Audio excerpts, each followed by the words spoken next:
Hey everybody, it's Patrick at Pals Ocala Auto Repair. Hybrids. Pals Ocala loves hybrids. Hybrids have two engines. Well, they have one engine, which is combustion with gasoline, and they have an electric engine, electric motor. Electric is motor, engines are combustion. This is the inverter for the electric motor.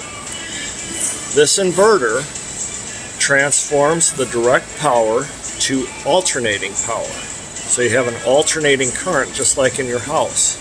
That's how this car goes down the road on electricity.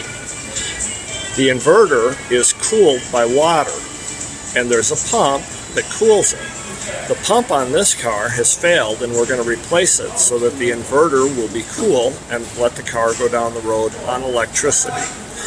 When the electricity doesn't work, the regular gas combustion engine takes over. So these cars are a hybrid of electric and combustion. If you have a hybrid, bring it to Pals. See you soon.